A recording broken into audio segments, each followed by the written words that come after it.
नमस्कार। PCM 11 channel में आपका स्वागत है। आज मैं आपको बताने वाली हूँ प्रकाश के परावर्तन के बारे में। आप सभी ने अक्सर देखी होगी ये घटना कि जब हमारे घर में शीशा टूट जाता है तो उस टूटे हुए शीशे के अगर आप उठाकर देखें उसको तो एक हिस्से पर लाल पुता हुआ होता है और सामने वाला जो हिस्सा होता है वो चमकीला होता है। बस उसे ही ध्यान में रख के आपको प्रकाश के परावर्तन की घटना अगर आप समझेंगे उसको ध्यान में रखकर तो बड़ी आसानी से पूरी बात आपको क्लियर हो जाएगी। एक्चुअली है क्या, प्रकाश के परावर्तन का मतलब है कि जब प्रकाश किसी पॉलिश किए हुए चमकीले तल पर गिरता है तो उसका अधिकांश भाग चमकीले तल से टकराकर वापस लौट जाता है। प्रकाश की इस घटना को प्रकाश का परावर्तन कहते हैं। फिर से एक बार समझिए, जब प्रकाश किसी पॉलिश किए हुए चमकीले तल पर गिरता है तो उसका अधिकांश भाग चमकीले तल से टकराकर वापस लौट आता है। अब किस तरह से आप समझेंगे, देखिए चित्र के माध्यम से। यहाँ आप चित्र में देख रहे हैं, ये देखिए ये मैंने बनाया हुआ है। ऊपर आप देख रहे हैं ये डैश डैश डैश बने हुए हैं। एक्चुअली क्या है, ये डैश डैश जो है वो जो आपका टूटा हुआ शीशा था ना, उसे मैंने बताया आपको ध्यान में रखना है। उसका जो पुता हुआ हिस्सा है रेड रेड, ये आपको व्यक्त कर रहा है ये डैश को, और ये जो आगे वाला हिस्सा है ये है आपका चमकीला वाला हिस्सा। होता क्या है कि जब प्रकाश इस तरह से इस चमकीले वाले हिस्से पर पहुंचता है तो ये इसको क्रॉस करके आगे नहीं निकल पाता है, बल्कि इसका अधिकांश भाग इस डायरेक्शन में वापस आ जाता है। प्रकाश की इसी घटना को हम प्रकाश का परावर्तन कहते हैं, यानी प्रकाश के चिकने तल से टकराकर वापस लौटने की इस घटना को प्रकाश का परावर्तन कहते हैं। अब आप चित्र में देख रहे हैं, यहां मैंने ये देखिए इस तरह दर्शाया हुआ है एरो के माध्यम से, जो ये प्रकाश जा रहा है इसे बोलते हैं आपतित किरण।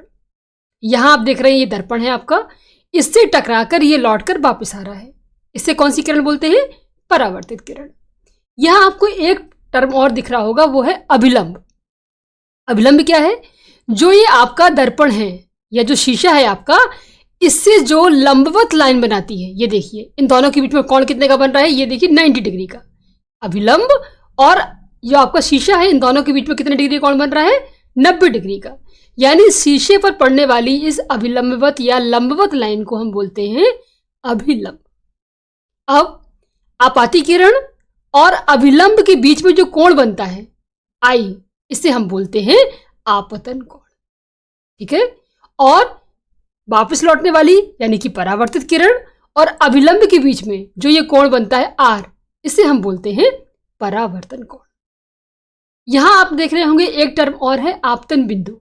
ये आपतित किरण, अभिलंब और परावर्तित किरण तीनों दर्पण पर जिस पॉइंट पर मिलते हैं उस पॉइंट को हम बोलते हैं आपतन बिंदु। तो आई थिंक आपको समझ में आ गया होगा। फिर से एक बार समझ लीजिए कि जब प्रकाश की कोई किरण किसी चमकीले तल पर टकराती है और उससे टकराकर वापस लौट आती है, इसे ही हम प्रकाश का परावर्तन कहते हैं।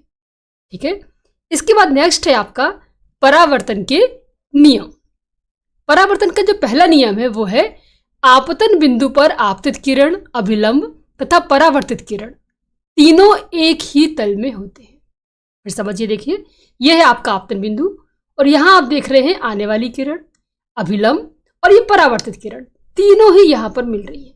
और आप देख रहे हो कि आपतन बिंदु, आपतित किरण, अभिलंब और परावर्तित किरण सारे क्या है? एक ही लेवल पे है।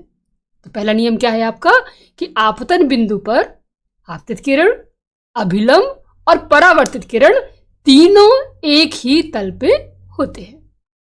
दूसरा जो आपका नियम है वो है आपतन कोण आई सदैव परावर्तन कोण आर के बराबर होता है।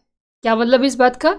ये देखिए आई क्या होता है? एक्चुअली आपतित किरण और अभिलंब के बीच में बना हुआ कोण, और आर क्या होता है? परावर्तित किरण और अभिलंब के बीच में बना हुआ कोण। आपतन कोण हमेशा जो होता है वो परावर्तन कोण आर के बराबर होता है। क्या मतलब इस बात का? इस बात का मतलब ये है कि अगर आई का मान 30 डिग्री है तो आर का मान भी कितना होगा? 30 डिग्री। अगर आई का मान 50 डिग्री है तो आर का मान भी कितना होगा? 50 डिग्री। तो ये हुआ आपका परावर्तन का दूसरा नियम कि आपतन कोण आई हमेशा परावर्तन कोण आर के बराबर होता है। उम्मीद है आपको परावर्तन और परावर्तन के नियम बहुत अच्छे से समझ में आ गए होंगे। और अगर आप चाहते हैं कि आगे भी जो वीडियो मैं अपलोड करूं वो आपको मिलते रहे, तो इसके लिए आप मेरा चैनल PCM 11 इसको सब्सक्राइब जरूर कर लीजिए और साथ ही साथ बेल आइकन को क्लिक कर लें। इससे ये होगा कि जैसे ही मैं अपना कोई नया वीडियो अपलोड करूंगी आपको उसका नोटिफिकेशन तुरंत मिल जाएगा। मेरे चैनल का नाम भी बहुत ईजी मैंने इसलिए रखा है PCM11। P का मतलब फिजिक्स, C का मतलब केमिस्ट्री और M का मतलब मैथ्स 11, PCM11। और इस पर मैं आपको क्लास 11th और 12th के यूपी बोर्ड सिलेबस से संबंधित सारे वीडियोस अपलोड करूंगी। धन्यवाद।